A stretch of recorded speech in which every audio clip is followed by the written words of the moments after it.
Assalamualaikum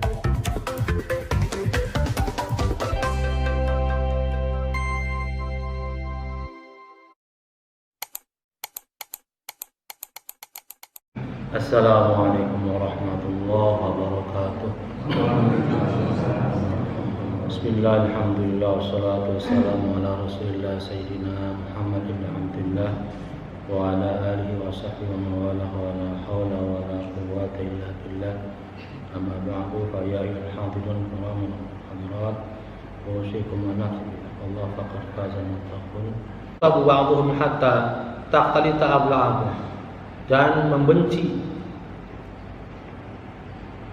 sebagian lain dan menghimpitnya sehingga tulang-tulangnya saling bertabrakan. A'anaqal qabru am bughduka, apakah engkau dipeluk kuburan atau malah dibenci sama kuburan?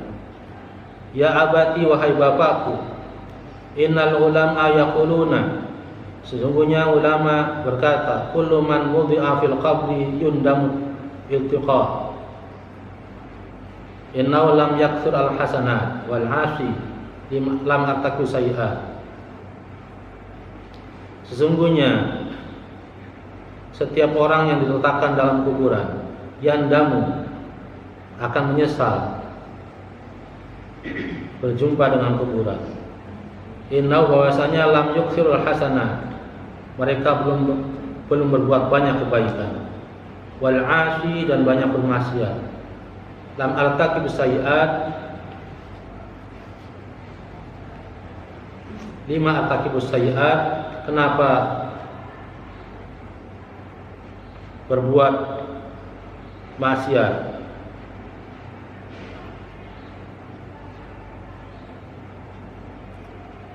Fanadimta anta ala sayyi'atika am ala qillati hasanatika, apakah engkau menyesal atas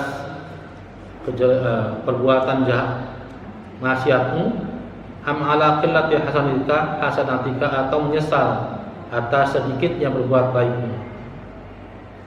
Ya abati, wahai bapakku, kuntu idza nadaitika ajabtani, kuntu idza nadaituka ajabtani, wahai bapakku,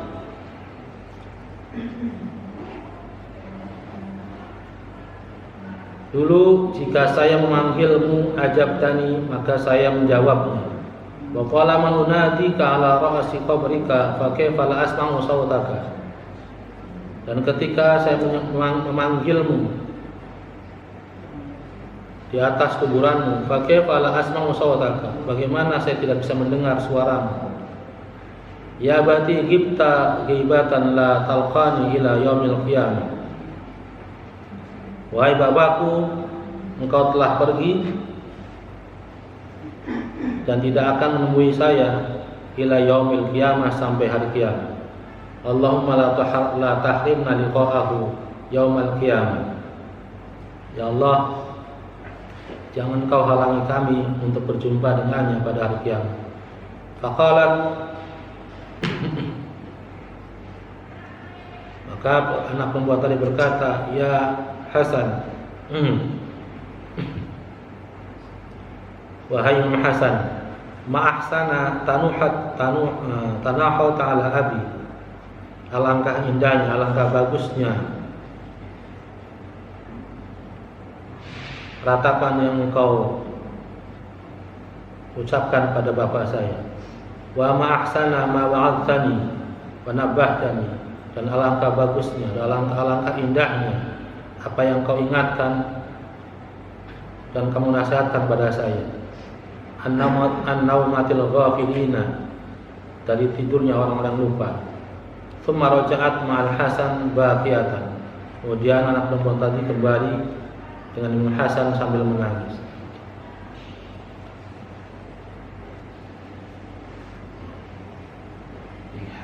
Apa namanya, kisah tentang Imam Hasan Al-Basri yang mengikuti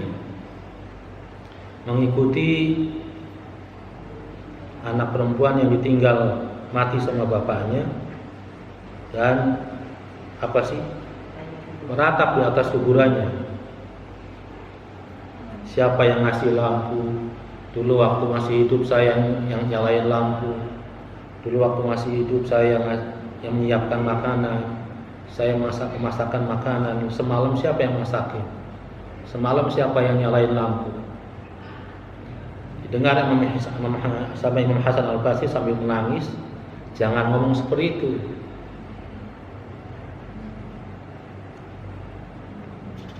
Makanya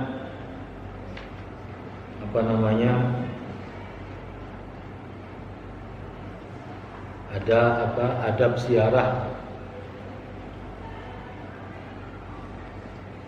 Kalau dalam bahasa ininya adalah niyahah. Niyahah itu tidak boleh. Meratapi yang sudah meninggal itu tidak boleh. Maka ada yang sebagian ulama tidak mengizinkan keluarga perempuan ikut ke pemakaman. Karena ditakutkan niyahah, meratapannya yang di luar kendali, nangis sampai ngerobek-ngerobek baju, kan ada yang seperti itu, maka diharamkan. Sampai ada satu keluarga zaman Siti Aisyah, Rasul sudah meninggal. Setiap setahun kali si keluarga ibu dan anak ini itu nyukur rambutnya merontos. Sebagai rasa sedih ditinggal sama suami dan bapak. Sama ibunya diajak, mari anak perempuannya dan ibunya botakin kepalanya. Satu saat tersadar sama ibunya, boleh nggak saya begitu tuh? Boleh nggak saya nyukur rambut saya untuk menunjukkan kesedihan lah? Dan itu dilakukan setiap tahun. Kalau di kitanya haul. Jadi setiap tahun meninggalnya suaminya atau bapaknya dicukur kepalanya, botak. Akhirnya beliau mendatangi Ummul Mukminin Sayyidina Aisyah. Beliau berkata, boleh enggak setiap setahun sekali ketika mengingat kematian suami saya, bapaknya anak ini, saya ajak anak saya, putri saya untuk mengukur rambut saya, sama-sama botak. Kata Siti Aisyah, Bu, lihat saya ini istri dari seorang yang paling mulia yang diutus sama Allah ke dunia, yaitu Rasulullah. Apakah setiap tahun saya botak kepala saya? Kata Siti Aisyah begitu. Saya aja yang suaminya adalah manusia yang paling mulia, nggak begitu-gitu amat. Artinya dia boleh. Cukupkan saja kirimin doa, nggak usah sampai dibotakin kepalanya. Dan ini ada putri yang ditinggal bapaknya, meratap di kuburannya seperti itu. Nah, dilihat sama Imam Hasan Al-Basri, lalu diajarkan kalimat yang benar. Jangan katakan seperti itu, tapi ucapkanlah, Bapak, saya meletakkan engkau menghadap kiblat. Apakah masih tetap menghadap kiblat atau sudah berpaling? Barangkali kan ada kuburan yang ketika dikubur tuh menghadapnya kiblat, tiba-tiba besoknya menghadap ke geser. Atau ke kuburan apa itu? Dulu waktu masih anak kecil di kampung saya di Losari ada begitu. Dibenerin lagi, begitu lagi. Apakah udah masih menghadap kiblat atau malah berubah? Saya meletakkan engkau di kuburan dalam keadaan utuh badannya. Masih begitu apa sudah habis dimakan raya? Saya meletakkan engkau dalam kuburan dengan kain kafan yang masih bersih, masih utuh. Masih begitu atau sudah lepas? Kata Imam Hasan Al-Basri, diajari. Para ulama mengatakan bahwasanya kuburan adalah tempat ditanyanya tentang iman. Sebagian mereka ada yang bisa menjawab dan sebagian mereka ada yang diharamkan untuk menjawab. Jadi keadaannya itu dua, bisa menjawab atau diharamkan. Jadi bukan nggak bisa menjawab, tapi diharamkan sama Allah untuk menjawab. Apakah engkau termasuk yang bisa menjawab pertanyaan kuburan, ahli kubur, pertanyaan kubur? atau nggak bisa. Jadi memang diriwayatkan ketika seorang meninggal kemudian dikuburkan, maka 7 langkah terakhir dari keluarganya, malaikat Munkar Nakir datang untuk menanyakan tentang pertanyaan kuburan, tentang pertanyaan iman. Nah, di situ ada yang bisa menjawab, ada yang diharamkan untuk menjawab. Wahai bapakku, kuburan dikatakan adalah sebagai taman surga atau juga bisa menjadi lubang dari lubang neraka. Engkau mendapatkan mana, taman surga atau lubang api neraka? Kita akan dapat yang mana, yang taman surga atau yang lubang dari api neraka? Semuanya tergantung daripada amal ibadah dan keadaan kita husnul khatimah atau sulul khatimah. Bahkan diriwayatkan bahwasanya sebelum orang itu meninggal, Allah tampakkan dulu tempatnya di mana.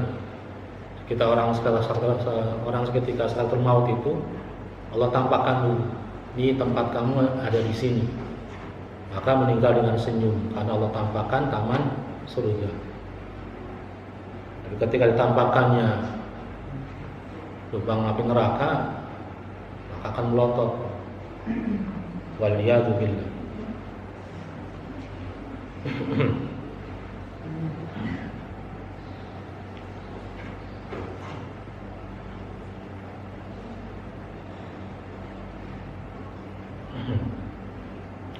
Al-hadits ar-rabi' asyar, hadis yang ke-14.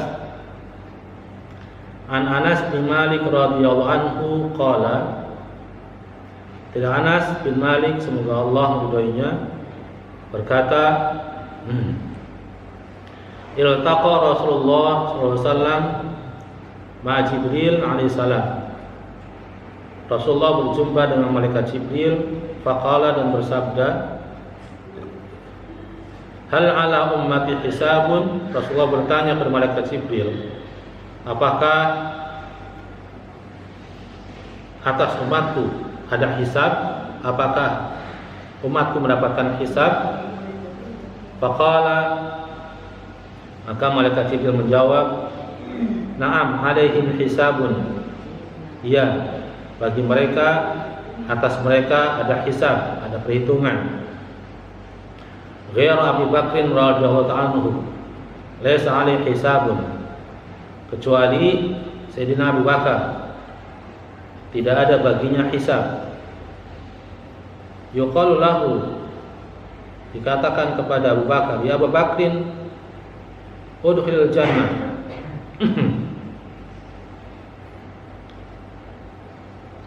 Wahai Abu Bakar, masuklah kamu ke surga. Qala, berkata Sayyidina Abu Bakar, la adkhulul jannah, saya tidak akan masuk surga hatta yadkhula ma'i man ahabbani fi dari dunia. Kata Sayyidina Abu Bakar, saya tidak akan masuk surga sehingga masuk bersama saya orang yang saya cintai ketika di dunia. Wa ala hadza hikayatun, dan berdasarkan ini ada sebuah kisah isnadin muttasilin ila Anas bin Malik, dengan sanad yang nyambung pada Anas bin Malik radhiyallahu anhu qala, berkata, kunna julusan indan Nabi alaihi salam, kami sedang duduk bersama Nabi. Id aqbala alaihi rajulun min ashabihi wa saqatun tashkhibani daman.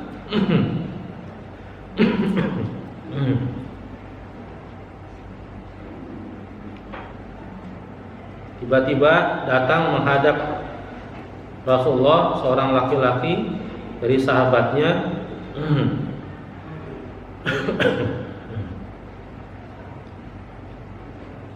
wasaqahu tashhibani daman, dan memberikan minum. Bagaimana keadaannya itu berdasarkan keadaan kita di dunia,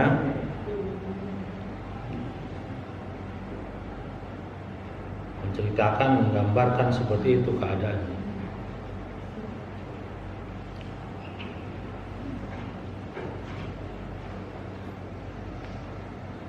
Rumah kegelapan, kemudian rumahnya rayap, kemudian juga rumah yang mengerikan karena nggak ada temannya, disiksa ya sendiri ya. Maka Sayyidina Utsman malah nangis ketika diceritakan tentang neraka, nggak nangis, diceritakan tentang kiamat nggak nangis, dan ketika tentang kuburan beliau menangis karena memang alasannya kalau di neraka ya bareng-bareng, kiamat ya bareng-bareng sama orang-orang. Tapi ketika di kuburan dapat siksaan sendiri.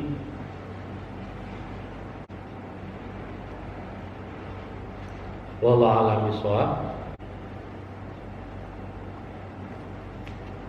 Kita tutup dengan doa kepada majelis. Subhanakallahumma wa bihamdika asyhadu an la ilaha illa anta astaghfiruka wa atubu ilaik. Assalamualaikum warahmatullahi wabarakatuh.